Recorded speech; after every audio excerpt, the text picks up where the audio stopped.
In my last video, I talked about this small wireless transmitter that I was using to send a feed to my laptop and capture behind the scenes footage of a recent photography gig.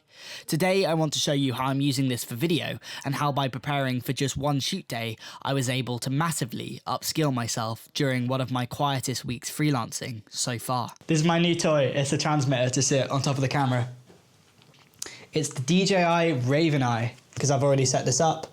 Join the Wi-Fi, and then all I do is search for DJI's app, and instantly it's connected to the feed of my camera. The main thing for me is it's independent from the camera, so it's separate to stream everything, so you don't have to worry about not turning the camera off or which monitor you plug it into. You just have it turned on the whole time and then choose which device you want to stream. And if I close the app and reopen the app, it connects straight away. You can see on here, you can see all of the camera settings as well, which is unlike a lot of other transmitters or stock apps on different cameras. It's always been a joke that the videographer starter pack always includes a gimbal. No hate to these people, but there's certain genres of filmmaking where the camera just sits on a gimbal all day, naturally with events and weddings. But I think the biggest threat to filmmakers who are shooting for brands and businesses is DJI's Osmo Pocket 3, more so than AI. I actually own the first generation of this camera, and even with how flawed that product was on its release, it's still an incredible little gimbal camera. The reason I say this is a big threat is that social media managers or even internal comms teams have started picking these up to generate marketing content. If someone was starting a video agency and their main goal was to minimize expenses and shooting time, I genuinely recommend the Pocket 3 as a great way to get sharp, stable, and dynamic 4K video. They've even got a kid using it in the launch campaign. This will be a topic for another video, I'm sure, but I need to make a really big pivot in the new year and think about what I can offer with the creative skills and the equipment that I have. Anyway, I finally caved and hired a gimbal via Fat Llama, now branded Higilo, as you'd say in a Swedish accent. This was me collecting the DJI RS4 Pro kit for my shoot the next day. I just picked up the gimbal for tomorrow's shoot. The guy I was hiring from is the AV technician at Jesus College. The shoot was a live acoustic session in London where I was hired as the videographer to work alongside a producer and sound recordist who was also responsible for mixing the final audio track to be included with the film. The only available local gimbal rental was the RS4 Pro, the most expensive prosumer DJI gimbal on the market. So I was definitely jumping in at the deep end. I'm gonna de-rig my camera and then just try and get it balanced in the next hour or so. Try not to sink too much time into figuring out how to balance this gimbal. I just need to go in tomorrow with enough confidence to say that I know how to set this camera up, so. Many of my friends in the industry own gimbals, so I wasn't heading into this completely cold. Through watching others set theirs up over the years, I at least had a basic understanding of the setup process. The reason I am personally so anti-gimbal is because it's simply too easy to shoot good-looking shots from any angle. It takes out the creative thinking. When you can run around and capture something from anywhere, you're less intentional with where you're placing the camera. But I didn't want this to stop me from being able to use a gimbal when it complements the style of the shoot. After about half an hour of YouTube and balancing, we were up and running. I didn't realise there was a little switch down here to switch between pan, tilt, follow, FPV. I think I'm going to stay in pan follow because it means I don't have to worry too much about going up and down and kind of filming someone's feet by accident or up in the sky. But then I can just kind of like move as I like and pan to get something if I need, but I got it on its slowest mode at the moment and the footage looks great. I have to admit, it is quite fun to shoot with. I was playing around in the garden just to practice smooth pans and how I should be moving my body when operating, and it definitely does open up a world of possibilities. On the day of the shoot, filming got pushed back, but by coincidence, we were shooting in a London studio that I'd worked at almost 2 years before, so I revisited this greasy spoon near Hackney Down station. Last time I was here, it was for another music video shoot, and let me tell you, it was sweaty, running around shooting a load of handheld scenes in 30-degree heat. A lot has changed since then, but one thing that hasn't is me completely abusing my body by travelling to location on foot. Last time I did have a C-stand though. So having used a gimbal for the first time the previous day, this is me getting everything set up and also making a huge mistake, which I will explain later on in the video. But I did manage to get everything balanced very easily, and the next section is more of an edited insight into how I communicate on set. So you can see out we could maybe close that one halfway if you really don't want the bricks. And then can I pull this one just a little bit? Just like that. See what it looks like. Or you want it fully open? No, I like this. This is better. It's kind of... What I might do as well is, if we can move this coffee table, I'll move the light round a little bit more because it feels a bit flat. Like, because it's like, if it comes from an angle, it might look a little bit nicer. I want to get this light where the coffee table is. So if we just move all my shit out of the way and then... I just moved it. I think it's fine. Just watch out for this because it's on the table. Cool. In fact... Have you got insurance? Need better insurance. I just think we might need to move the mics because that felt so awkward. Because I've got to go in a straight line from the door, but... Yeah, maybe we'll just have to leave it there. Just because I probably need like a pathway this way. I'm going to have to go around to the left. So if you're stood performing, maybe this mic needs to be more forwards. By the way, you're not saying anything wrong. Just say what you need. Oh yeah, I'm just... There's so many wires, it's stressing me out. I like working with Berry. Her projects are always super creative and she's really easy to work with. But the thing with music videos on this scale is you're always working with way less kit or budget than you need, which is sometimes a nice challenge. You can see the studio we were shooting in did have these nice Bluetooth bi-coloured practical bulbs though, which helped to backlight the talent. And I was using the Raveneye unit to stream a video feed to my phone, which I mounted on the additional Ronin handle. And by just using one of the wireless DJI mics to record a scratch track, I was able to auto-sync the audio on Premiere. By the time we'd done a few run-throughs, we'd lost most of the light though, so I set our main key light to 4200 kelvins, and I think the camera was set to 4900. Alright, cool. Where's your mic? My mic's like in the middle of the room. It's attached to this. Next time, can you go this way, around the mic? You walk down the middle and then go that way. Yeah. If you give me a clap here, that'd be the perfect place. And then you go sit back down and I'll say ready and then we'll start. So press record. Record, clap here, I'll go into position, ready, and then we'll start.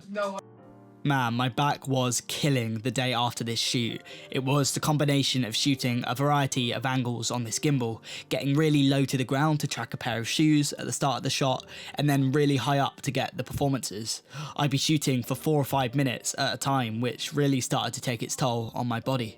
I've no real point of reference, but this additional handle where my phone is mounted was a really great addition. Having access to the high base of 3200 ISO on the A7 IV was also pretty ideal, especially as I was forced to shoot with my f4 10-18 lens. I was tempted to try shooting at 28mm on my 28-70 2.8, but as this was a live recording session, it was kind of nice to stop down a bit and get everything in focus. I also didn't have precise control over the camera, so if the autofocus did something I didn't like, then it wasn't the end of the world. The gimbal is low on battery, so we can probably squeeze one more out. Okay. Were you pretty happy with that one?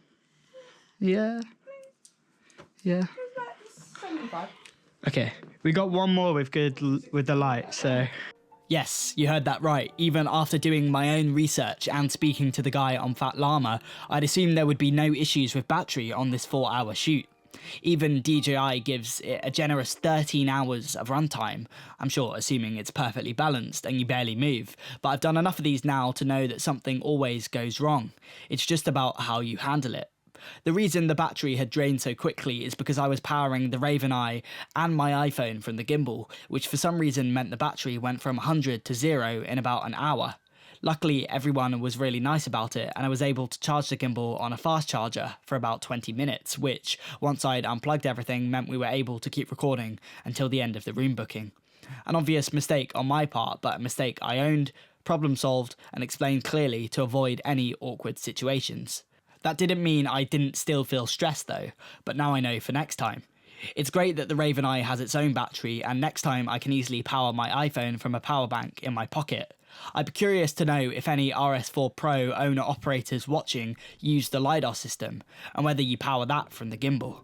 Anyway, a really fun shoot where I was glad to try something new, but I definitely had a different perspective after a rather wet journey home. This is not a glamorous life in any sense of the word.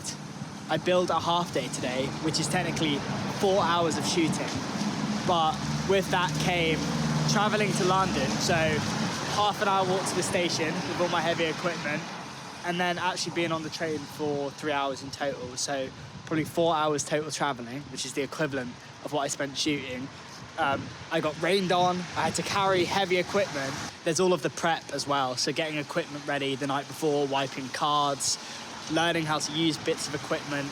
So that was probably two hours on top of that. So I billed 4 hours, but it's probably closer to 12 hours, so 3 times the amount what I actually billed for. It's not a glamorous life. And I'd love to say that would all be fixed by me learning to drive. Work would be a lot easier if I drove, but the main thing is just finding local work. I think London is very doable as a day trip, but although, you know, there are more exciting studios and projects that I can take on in London, I need to start looking for work here in my hometown. While I have to take public transport, it kills me. Like, yes, it was a late start. I didn't have to be there till 1, but this was a long day.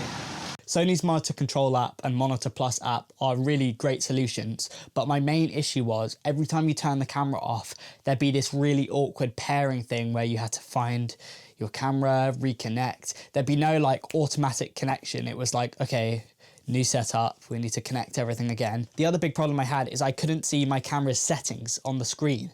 What this transmitter allows me to do is transmit all of my controls. So the camera overlay, the leveling adjustment, that was the main one for me. I rely on that quite a lot when I'm shooting, so I found myself reframing a load of shots in post when if I'd been using my on-camera monitor or the built-in LCD, I wouldn't have had that problem. Adding this Raveneye adapter is not just an upgrade for my iPhone rig, but it means I can now get a wireless screen up anywhere, whether that's on my laptop or on someone's iPad.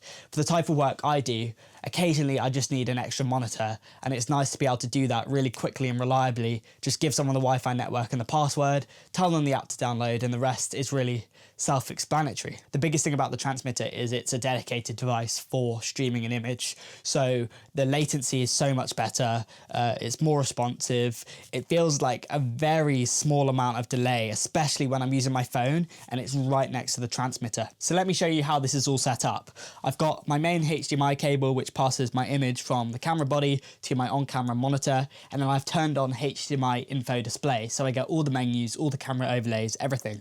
I've then passed that through. I have a HDMI out on this monitor which goes to my Wi-Fi transmitter. The transmitter then passes that image to whatever my second screen might be on that day, so an iPad, my laptop, or my phone screen if I'm doing shoulder rig stuff. Unfortunately with the Raveneye you can only transmit to one device at a time, which is a bit of a bummer, but that's the only real downside that I've had so far.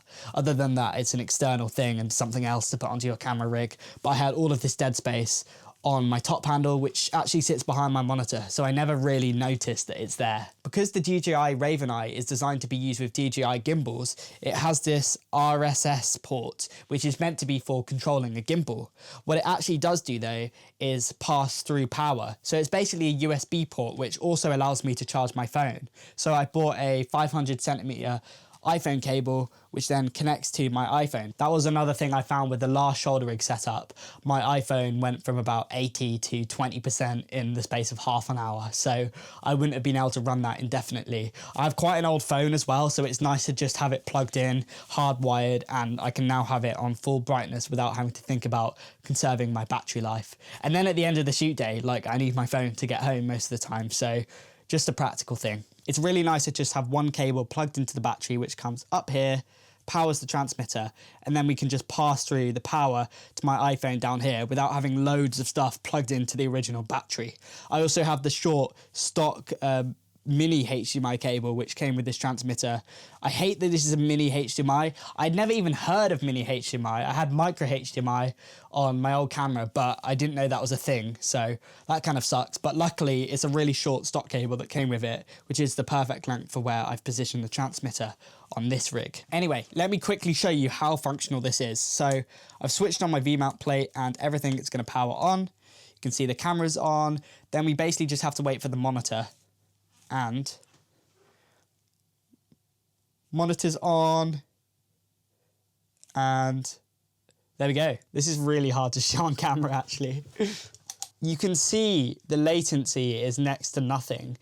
To me, there's very little difference in the delay on the actual main monitor compared to the phone screen. I haven't looked at what the actual stats for the delay on this are, but if you look at the little phone screen down there, it's imperceivable to me. So I can operate the camera like this, and it's just like having an extension of my little LCD screen. It's really nice. And the other thing I mentioned is it passes all of my HDMI controls. So what you're seeing now is a screen recording from my phone through the DJI Ronin app. And you can see we have all the same overlays that we might have on a normal monitor. And it's the same as Sony's native app. So we've got zebras, we've got histograms. I was actually able to import my own custom LUT as well, which was great. So that's for the specific log profile that I'm using on this camera, but it's really great. What you can do through the app is plug a cable up here and use it to start and stop recording.